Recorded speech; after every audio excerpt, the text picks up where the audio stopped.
Laos, ein Land mit weiter unberührter Natur, wilden Straßen und einer unglaublichen Ruhe.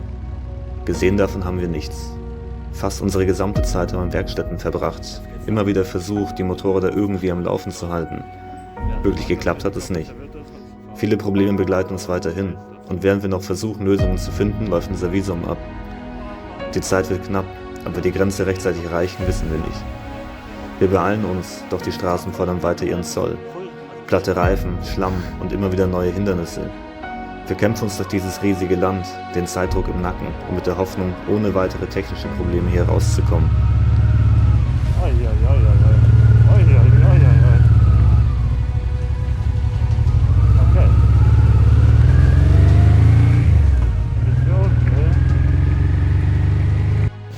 Ist vorne aufgestanden, in dieser Stadt Vientiane, wie sie heißt. Leider haben wir echt gar keine Zeit, uns das hier anzuschauen.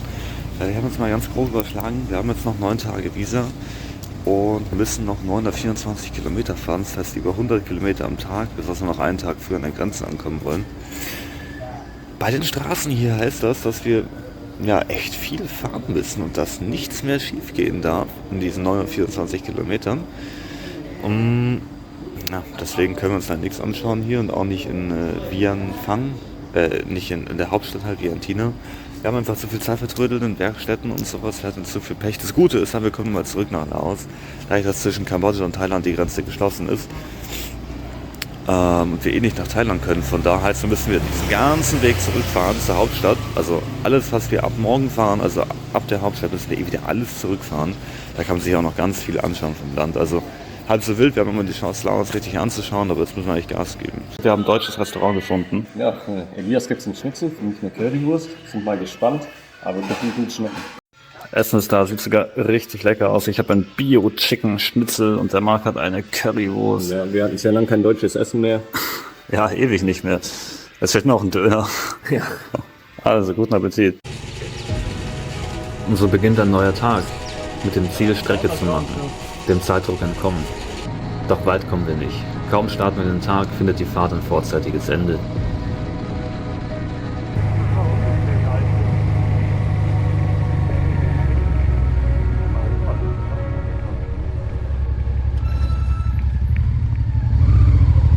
Wo?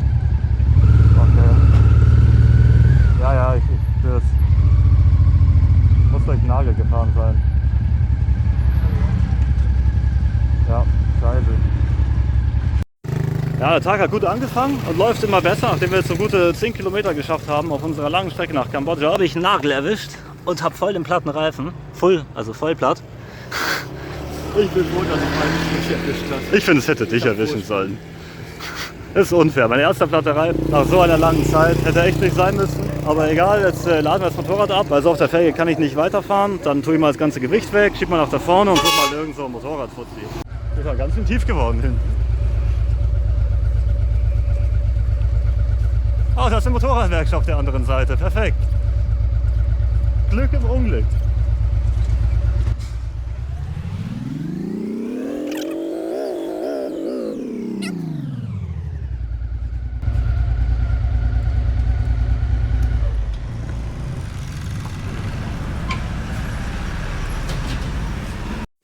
Da war die Panne auf der Brücke. Hier ist eine Motorradwerkstatt. Da steht die Honda. Da ist der Übeltäter, fette Schraube im Reifen. Kann passieren, unglücklich. Wenigstens wirklich direkt neben der Werkstatt. War gar kein Stress hier irgendwas zu finden. Aber gucken, was der Mechaniker gleich sagt. Ziehen wir mal einen Reifen raus. Und ja, sind wir eine interessante Werkstatt mit Taubenverkauf nebenan. Hat einen richtig angenehmen Geruch hier. Tauben sind so majestätische Tiere. Mein Gott, ist das schön. Schau dir mal das an. Wie ein Löwe der Lüfte. Ja, kriegen wir schon gebacken. Ja.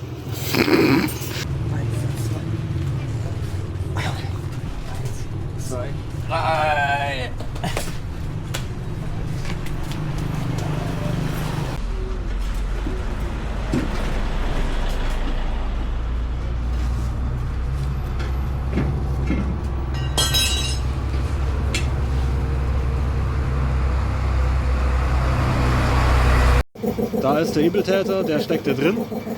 Der Schlauch ist schon draußen, Reifen kommt wieder drauf, ist ein neuer Schlauch drin. Die haben mir aber eine andere Größe gegeben, die wollten den nicht flicken. Ich habe jetzt eine 1990 18er Schlauch und drin war aber ein 140 80er 17er Schlauch, eine völlig andere Größe. Die sagen, das passt, also glaube ich, dass es passt. Reifen ist eingebaut, die Fahrt geht weiter. Ist ein falscher Schlauch drin und der Reifen ist falsch rum montiert, das heißt andersrum wie davor. Rotation geht jetzt in die falsche Richtung, aber egal, wir können weiterfahren nach echt kurzer Zeit. Top. Also noch 890 Kilometer nach Kambodscha. Weiter geht's. So heiß. 35,4 Grad. Wir hatten Glück im Unglück. Mein erster platter Reifen auf dieser Reise konnte schnell behoben werden. Nach einer Stunde in der Werkstatt und 10 Euro später kann die Fahrt weitergehen. Unser Ziel ist klar. So schnell wie möglich weiter Richtung Süden, dem Zeitdruck entkommen. Und so beginnt die Fahrt wieder einmal durch ein leeres, wunderschönes Laos. Durch ein ständig wechselndes Wetter, vorbei an unberührter Natur und fast völlig leeren Straßen. Die einzige Hoffnung, die wir haben, keine weiteren Pannen. Die Strecke, die noch vor uns liegt, ist riesig und so langsam rechnen wir nicht mehr mit besseren Straßen. Also fahren wir weiter, ohne Pause, bis irgendwann die Dämmerung hereinbricht.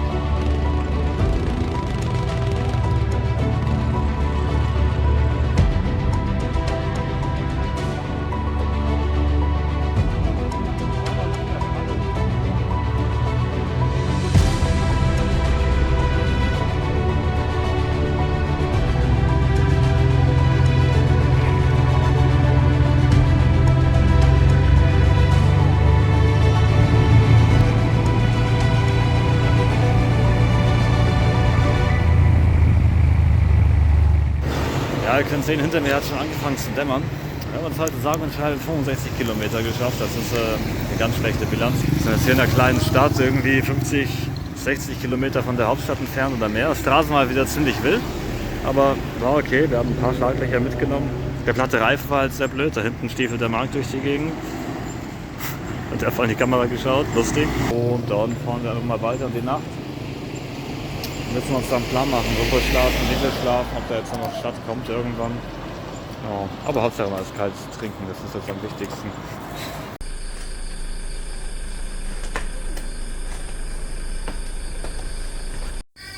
Wir haben ein kleines Hotel jetzt gefunden.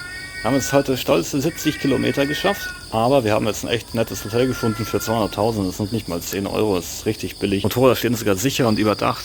Wahrer Traum.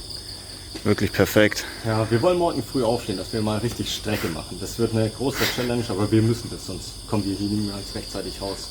Wir haben heute, ich weiß nicht, 70 Kilometer geschafft. Ja, schlimm. Ja. Richtig schlimm.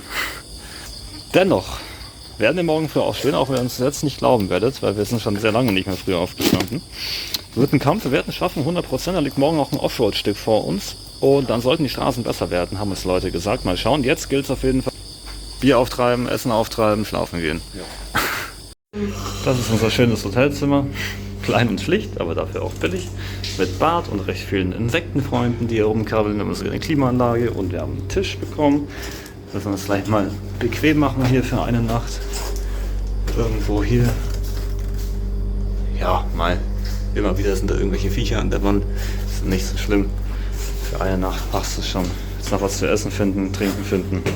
Schlafen gehen und morgen früh aufstehen. Zeit zum Abendessen. Mal wieder Instant-Nudeln. Ich habe mir diesmal die gekauft, wo Käse drauf ist. Ich dachte, die werden nicht so scharf sein. Es war nur ein Pack drin. Ja. Könnt ihr euch vorstellen, was das ist? Das Sieht scharf aus, ja. Brutal scharf. Ich kann die Dinge nicht essen. Wie gestern. Ich habe sogar das Wasser extra drin gelassen, aber es ist unessbar. Natürlich haben wir auch Kakerlaken hier im Hotel, aber tatsächlich überrascht mich das überhaupt nicht. Ich habe irgendwie fest damit gerechnet, dass so Viecher hier rumkriechen, so wie das Bad auch aussieht. Nice. Guten Morgen zusammen. Es ist jetzt, ich werde jetzt nicht glauben, 9 Uhr morgens. Wir haben alles schon eingepackt. Wir sind absolut bereit zum Losfahren. Aber die Motorräder sind gepackt. Das ist unglaublich. Wir haben es echt geschafft, früh aufzustehen, auch wenn wir nicht gut geschlafen haben und ziemlich kurz geschlafen haben. Aber es ist alles ready. Wir sind bereit, um einen neuen Tag zu starten. So früh. Viel zu früh. Wollen wir umdrehen? Ja, das wird jetzt richtig losgehen. Ja.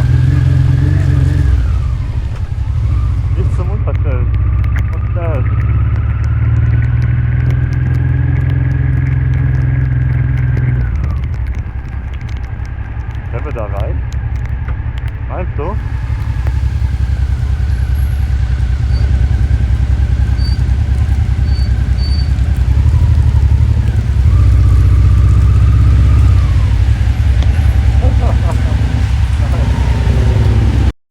haben eine gute Nachricht und eine schlechte Nachricht. Gute Nachricht ist, wir haben schon 10 Kilometer heute geschafft. Schlechte Nachricht? Ja, es regnet halt brutal. Und ja, wir haben uns jetzt hier untergestellt, wir haben schon einen kleinen Unterschlupf gefunden und wir hoffen, dass es einfach gleich vorbeizieht. Ja, das Coole ist in Laos, wenn es regnet, darf man einfach überall reinfahren. Also glauben wir, das haben wir oft beobachtet. Wir sind jetzt einfach hier in so ein kleines Restaurant reingefahren. Da stehen wir jetzt recht gut überdacht. Hoffen, der Regen hört gleich auf. Weil bei dem Wetter mit dem Lehm und so, Schlaglöchern, kann man nicht mal richtig bremsen. Das ist schon echt sehr gefährlich. Plus wir wollen halt nicht nass werden. Jetzt sind wir schon so früh aufgestanden. Mal gucken. Oh, da kommt jemand, da kommt jemand. Ich hoffe, das hört gleich auf.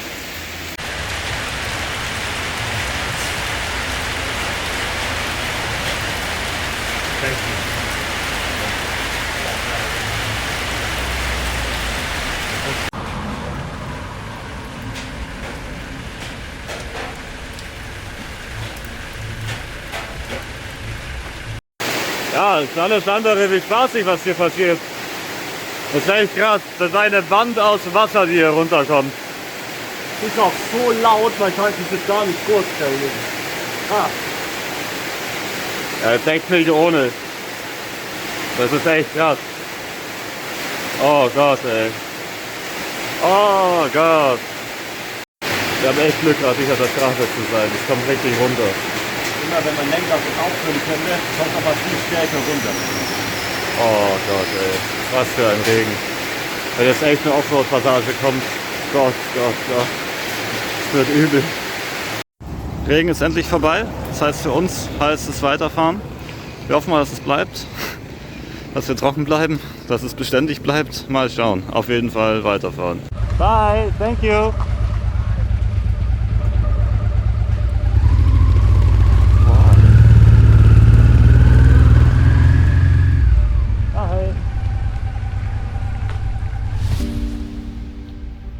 Und so kann der Tag beginnen.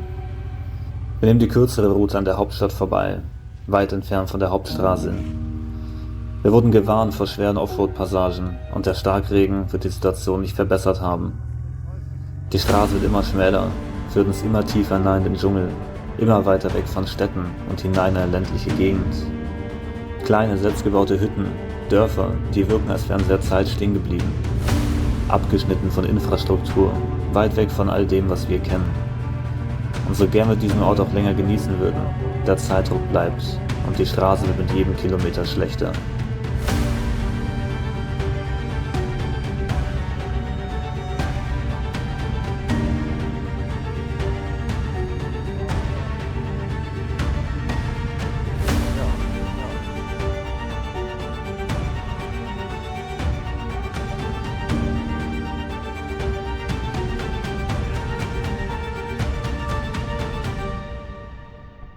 Quietschen wird immer laut, ey. Oh mein Gott. Oh mein Gott. Ah. Ja, der Inder hat nicht gelogen. Er hatte recht. Ja, der Inder hat recht.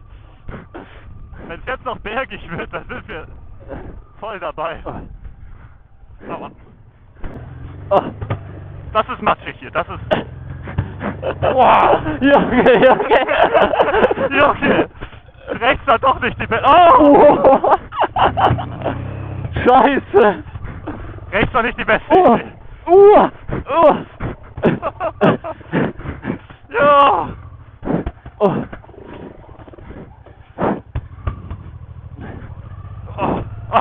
Ich hab richtig doll Wasser im Schuh, Alter. Ja, krass.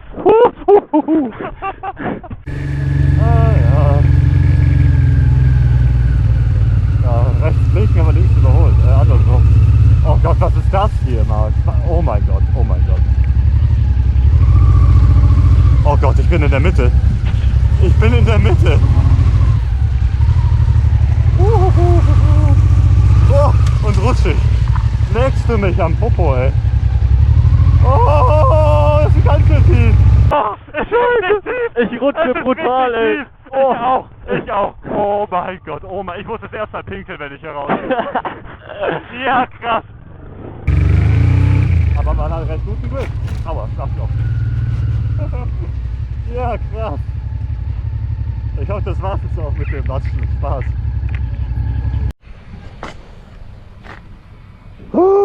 Wird da stecken bleiben? Oi, das sieht wild aus. Junge! Junge! Oi. Not bad, ey. Not bad.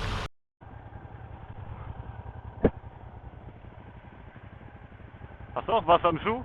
Nö. Schade. Oh, mein Lüfterchen läuft. Ich schalte doch mal einen anderen an. Oh, den Teppich zieht's rein. Okay, super, ist da. Achtung, Motorrad.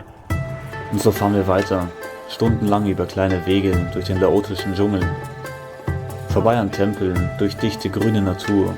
Immer wieder matschige Passagen, rutschige Abschnitte, die volle Konzentration verlangen. Nach gefühlt einer Ewigkeit auf diesen roten, ruhigen Feldwegen kommen wir schließlich zurück auf eine Straße.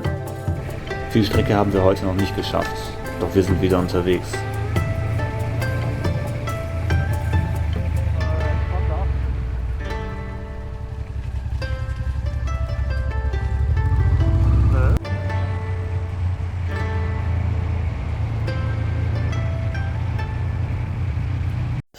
Wir machen kurz eine kleine Essenspause. Läuft alles super, Motorrad sind halt super matschig, super dreckig. Die Straße war jetzt echt sehr angenehm. Es gibt zwar Schlaglöcher hier, aber weniger. Man kann echt stellenweise auch mal ein bisschen schneller fahren, ein bisschen cruisen und sich die Landschaft anschauen. Richtig viele Reisfelder. War echt schön. Jetzt geht es für uns da vorne wieder auf die Hauptstraße. Mitten in ein Gewitter rein wahrscheinlich. Donnert schon da hinten. Ziemlich unpraktisch. Und da geht es auf die 13er für uns. Die 13er ist genau die Straße, die auch nach Kambodscha führt. Die führt jetzt einmal durchs ganze Land. Wir hoffen, dass der Zustand besser ist, dass wir eine Chance haben, noch mit dem Visa pünktlich auszureisen, aber einfach mal weiterfahren. Wir haben schon recht viel geschafft heute. Wir haben uns heute schon mehr geschafft wie gestern. Hat wieder angefangen zu regnen, zum Glück noch nicht so stark. Mal gucken, wie sich das jetzt gleich entwickelt. Die Straße ist richtig gut geworden, wir haben echt Glück. Die Straße ist richtig gut, keine Schlaglöcher mehr, man kann echt 80 fahren. Wir sind jetzt hier in so einem kleinen Supermarkt drin, haben uns ein kleines Trinken gekauft, werden uns die Geschichte hier hinter mir aussitzen und dann hoffen, dass es gleich wieder normal weitergehen kann. Und irgendwann hört der Regen wieder auf. Wir befinden uns jetzt auf der Hauptstraße 13, der besten Straße, auf der wir seit 3 Wochen unterwegs waren. Endlich können wir wieder normal Motorrad fahren, schneller fahren, die sich ständig verändernde Landschaft um uns herum beobachten, das Leben am Straßenrand verfolgen und in ein ganz anderes Laos eintauchen. Der Zeitdruck der letzten Tage ist verschwunden. Wenn diese Straße so gut bleibt, werden wir das Land problemlos vor Ablauf des Visas verlassen können. Die Straße führt uns ganz nah an die Grenze zu Thailand. Wir können sogar einen Blick hinüberwerfen, denn dort, auf der anderen Seite des Flusses, liegt es, vielleicht nur 100 Meter entfernt. Das Land, nach dem wir uns so lange gesehnt haben. Doch vorerst führt unser Weg in eine andere Richtung, vorbei an endlosen Reisfeldern und einer stechend grünen Natur.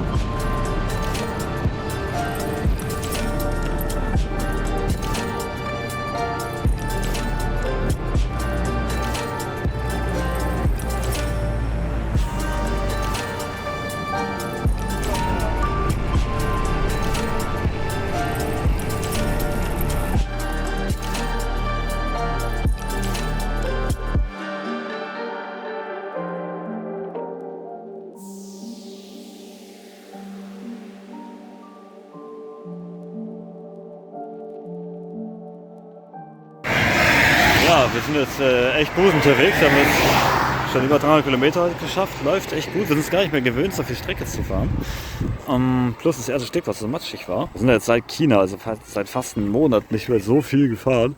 Recht müde. Auch echt wenig getrunken heute. Deswegen ist der Plan, erstmal in den Supermarkt was kaltes Trinken zu kaufen. Der da. Dann machen wir kurz eine Trinkpause. Dann müssen wir mal gucken, wo wir hinfahren, wegen Schlafen. Und wir haben auch noch nichts gegessen heute. Ja, Hunger und so. Ja, Hunger und so. Landschaft ist wunderschön. Laos ist wirklich ein völlig anderes Land hier.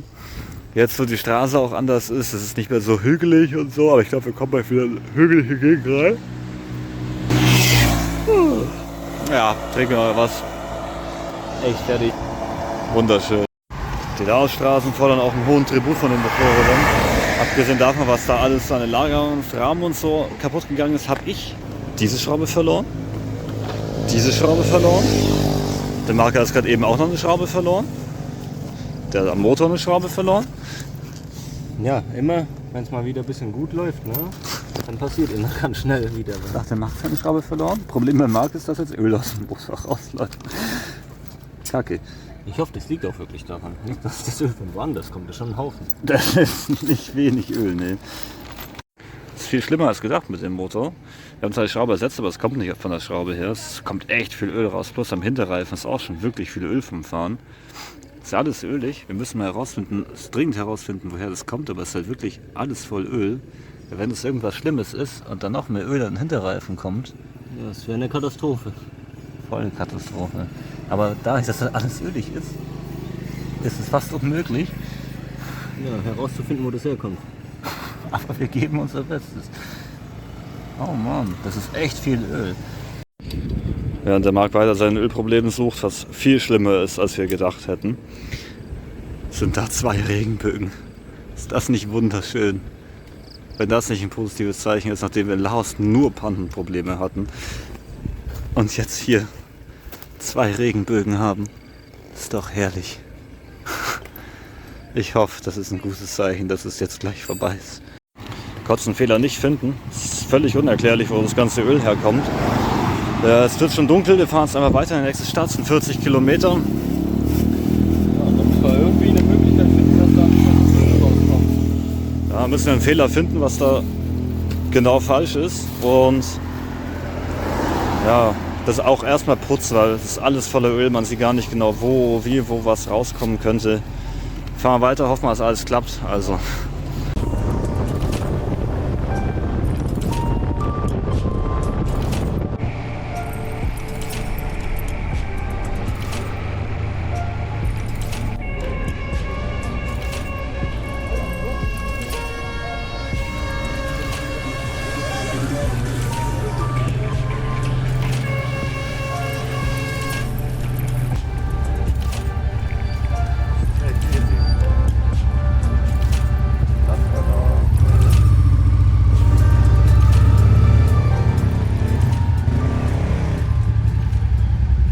Wir haben jetzt ein kleines Hotelzimmer gefunden. Die Motorräder dürfen direkt davor stehen. Das ist natürlich ein absoluter Traum, überdacht und direkt vor der Türe. Das Zimmer ist recht klein, gibt nicht viel. Wir haben einen Tisch, einen Hocker ohne Lehne, Klimaanlage, Schimmel an der Wand, schöne Decke. Eigentlich ein recht ranziges Zimmer, aber das hat eine Sache, wo die anderen Zimmer nicht hatten. Eine echt weiche Matratze. Das ist richtig geil. Sonst halt immer so steinharte Federmatratzen. Die Luft hier ist ziemlich muffig. Wir lüften gerade ein bisschen durch, hoffen nicht, dass so viele Mücken reinkommen. Wir haben noch ein Badezimmer, einen Spiegel. Ja, viel mehr ist hier nicht. Ist okay für den Preis. Dann Küssen, nee, da müssen wir morgen mal nach einem Problem noch mal Suche suchen. Erstmal müssen wir was zu essen finden. Wir haben echt Hunger, ey. Nichts gegessen heute, außer ein Pickup. Also. Essen ist da, ich habe meinen schon direkt weggeputzt. Wir haben uns Pommes bestellt, noch so ein komisches Sandwich, das ist auch schon weg. Das Geile daran ist, wir haben damals in China von unserer netten Unterstützerin Mayonnaise aus Polen, hat sie uns mitgebracht und die ist so lecker. Ich habe Mayo so vermisst, die habe ich jetzt richtig reingepfiffen. Richtig geil im Vergleich zu dieser Mayo hier sind das einfach Welten. Guten Morgen zusammen. Jetzt sind wir heute extra ein bisschen früher aufgestanden, um 9. Und jetzt, wo wir eigentlich fast fertig sind, bereits im Losfahren, hat es voll angefangen zu regnen. Bisschen ungünstiges Timing, hätten wir auch ein bisschen länger schlafen können. Trotzdem, wir hoffen, dass es bald aufhört, weil der Plan ist dann heute erstmal irgendwo eine Waschstraße zu finden, dass wir dann den Motor waschen können, um dann zu gucken, wo das ganze Öl herkommt. Und dann geht es einfach weiter Richtung Kambodscha-Grenze für uns. Das sind noch um die 500 Kilometer, glaube ich, oder 460. Ja, wir sind ja während der Regenzeit hier in Laos und deswegen regnet es auch sehr oft. Ich konnte noch immer nicht nach meinem Motorrad schauen und es ist schon wieder 11 Uhr. Wir konnten noch nicht losfahren, einfach weil es immer so heftig schüttet. Wir haben ein bisschen Schiss, in den Regen zu fahren, weil Suzuki hatte Elektroprobleme und unser Gepäck ist auch nicht ganz wasserdicht. Nicht, dass die Elektroprobleme dann noch größer werden, wenn jetzt noch Wasser dazu kommt.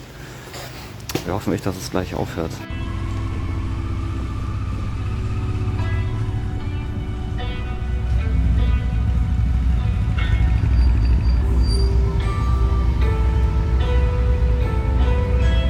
Thank you very much. Bye.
leider ist die Straße schlechter geworden. Wir hätten gar nicht damit gedacht. Das hat uns jetzt auch richtig überrascht. Plus der Regen, der ist heute schon war, plus der Regen, der gleich da hinten kommt, macht es halt wieder zum richtigen Matschbad. Also die Honda ist auch komplett eingematscht.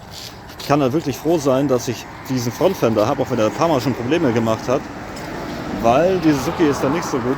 Da spritzt es nämlich alles vom Reifen über den Frontfender drüber. Der wischt das voll den Mark. Auch meine Schuhe, meine Jacke, alles wird voll. Bei Und ich mir weiß gar sogar nicht. warum. Ich bin voll sauber. Weil wir sind nicht Offroad gefahren, nur halt so Huckepiss. Ja, die normale Straße halt. Ja. Krass. Ja, du bist ganz schön dreckig. Dicker Konstruktionsfehler. Auch wenn es cool aussieht. Sehr unpraktisch. Ja, ist voll toll. Wir haben jetzt Angst, dass gleich wieder von anfängt zu pissen. Das ist voll grau. Ich glaube, wir fahren trotzdem mal weiter. Ja, wir stehen ja an so einer halb verlassenen Tankstelle. Irgendwie verkauft der Benzin, aber irgendwie auch nicht. Naja. Die guckt mich nicht mal an, ey. Das macht sie extra langsam auch noch.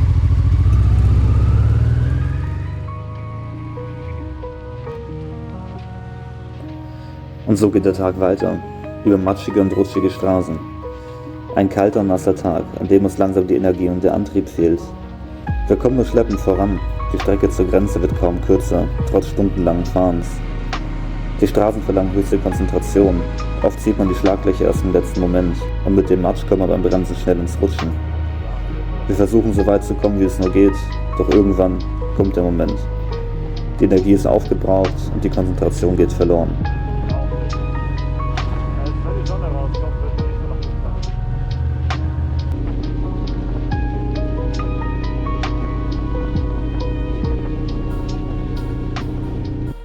Wir haben in so einem kleinen Hotel eingecheckt. Auf dem Weg. Wir haben heute echt nicht viel Strecke geschafft, nur 100 Kilometer. Aber irgendwie sind wir so fertig und so müde heute gewesen. Wir konnten uns gar nicht mehr auf dem Motorrad halten.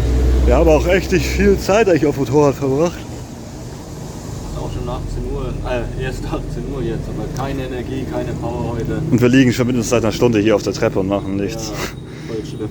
Echt übel. Die Motorräder stehen da in diesem kleinen Ding da drin. Heute war auch ein richtig dreckiger Tag. Wir sind so matschig und so dreckig wieder geworden. Allein wenn Schlaglöcher, gar keine gute Straße, das ist echt gemein. es hat viel Energie gekostet. Man kann halt nicht lösen. Das ist unser Hotelzimmer. Sieht aus wie immer. Kleiner Tisch, kleiner Stuhl, kleines Bett, kleiner Fernseher, kleines Bad. Und wie immer diese Elektrodusche. Da ist schon mal eine Mücke unterwegs. Das ist sehr schlecht. Wir gehen auf Essenssuche. Das ist am allerwichtigsten. Und dann gehen wir echt früh ins Bett heute. Wir sind jetzt ewig hier durchs Dorf gelaufen, haben endlich was zu trinken gefunden zum Kaufen. Es gibt hier einfach fast gar nichts. Wir verlassen hier. Wir haben jetzt aber so eine kleine Werkstatt gefunden und die hatten tatsächlich einen Kühlschrank mit ein paar Getränken. Richtig Glück, ey. Ja. Nachdem wir jetzt so weit gelaufen sind. Das Dorf ist halt wirklich ein bisschen verlassen, ein bisschen gruselig. Ziemlich matschig vom Regen noch. Und ja, selbst zu Fuß muss man wegen den Schlaglöchern aufpassen. Jetzt gehen wir zurück. Abendessen haben wir leider nicht bekommen. Wir haben noch einen Pack Chips, können wir Chips essen und das war's. Ja. Naja, so sieht es hier aus. Unilein.